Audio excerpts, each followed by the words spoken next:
sponsored by the Orchid Supply Store. It is literally your one-stop shop for anything and everything you could possibly need orchid related.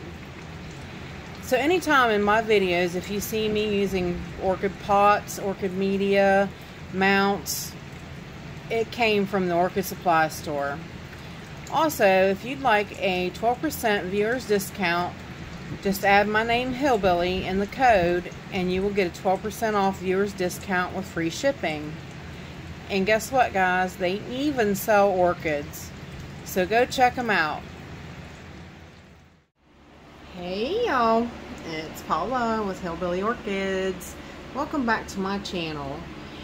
As you can see in front of you is beautiful, beautiful Gulf Green Hair Pig.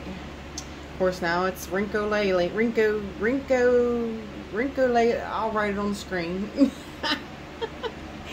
The tag, of course, you'll see from time to time when things, you know, you'll see some will say it's BC Gulf Green, some will say it's Rhyncholaeliocattleya. Is it? Yeah, it kind of went in there. Others will say it's Rhyncholaeliocattleya. Orchid Roots says it is a Rhyncholaeliocattleya. Rhyncholaeliocattleya is what Orchid Roots says. So, now this one here, I am going to do this care collab on this plant. Now, if you watch my channel, you know I just got this plant. So you're probably going to sit back and you're going to say, well, you just got this plant. How can you tell me how to take care of it? Well, I'm going to tell you what I've been reading and researching and finding out. How about that? For now. Because, you know, until I have this plant actually under my care for a couple of years, I won't be able to tell you in my environment exactly, you know, the care collab that it needs in my grow space. So I'm going to give you a general idea of, like I said, the different researches I have been doing on different, you know, Google sites and everything, trusted Google sites. Always go to, that's the one thing I tell everybody, I'm like, research your plant. And Michael will tell you, though, I can be pretty horrible at researching. I'm not, sometimes I, especially finding pictures or something, like I'm kind of horrible at it. So, yeah, I hate to admit that, but it's true. But this one here is pretty general. You know, it's out there, so it's not like a question of actually, you know, trying to find it, or it's kind of rare or anything like that. So, but anyways, it says that it was RHS registered 2006. It is a Cattleya muscombe crossed with a Rhyncholaeliocattleya digbyana. Now, I actually do have, I have a division of a digbyana that I really can't wait. Hopefully it would bloom soon. It did put up a really nice growth this year, but this isn't about the digbyana. This is about the Gulf Green Hair Pig. Of course, me and everybody that I've been showing it to is laughing, and they're like, you know, what a name for something so beautiful. And it can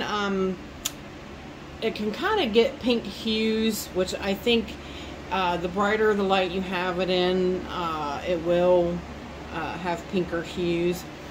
Its bloom cycle usually is in the winter to the spring. So if you have a bloom size plant, it will bloom in the winter to spring times. Now, basically I've been reading, and this is another one like Puppy Love. I'm probably going to have to really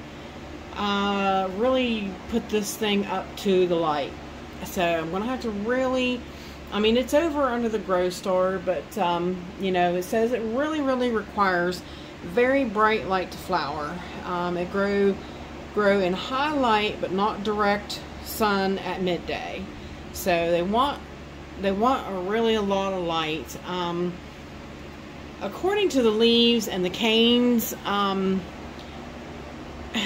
wouldn't think they would need as bright as what Puppy Love and Cattleya lobata has, because like I said, they're really yellow bulbed, because I really have them up high to the light, and they really require that much light.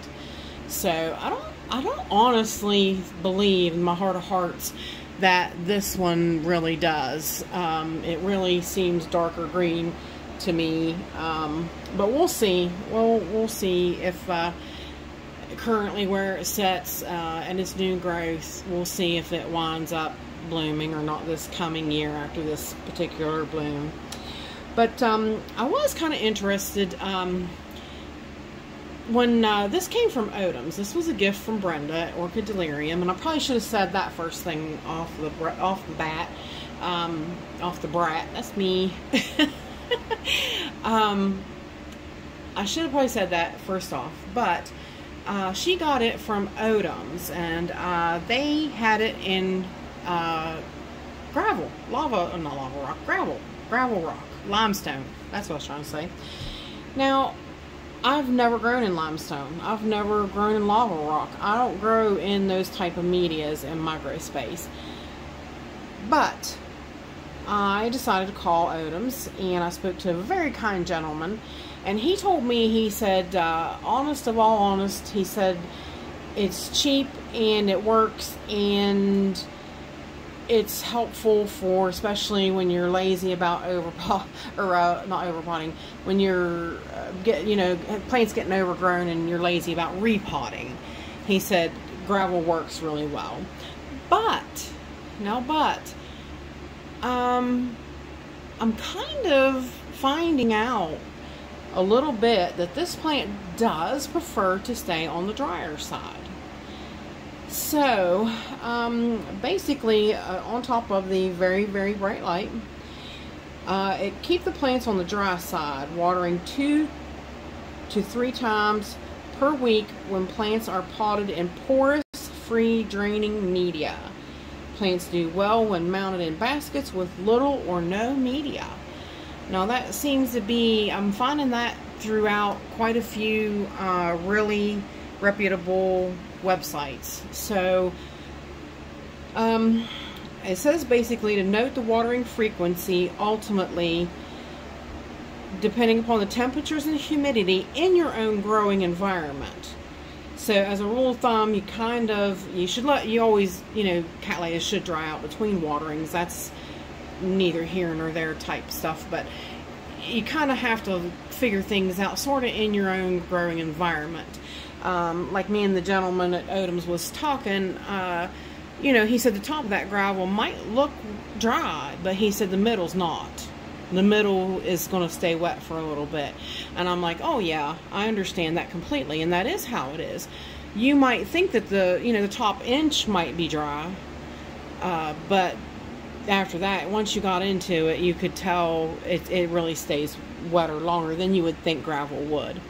So yeah, so I'm trying to kind of watch, which I'm, with my temperatures being colder now, I am definitely watering every 2 weeks.